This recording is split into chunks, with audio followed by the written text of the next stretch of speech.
एक मर्तबा गांव में सैलाब आ गया।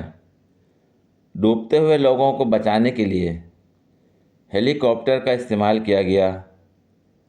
200 की आबादी वाले गांव में से 500 आदमियों को गिनकर निकाला गया।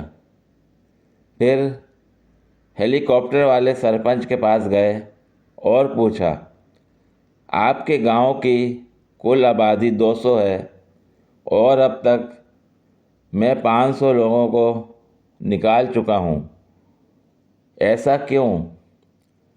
तो सरपंच ने कहा, सर, गांव वालों ने हेलीकॉप्टर पहली दफ़ा देखा है। आप एक तरफ से निकालते हो, ये दूसरी तरफ से फिर आ जाते हैं। मैं खुद तीसरी बार आया हूँ।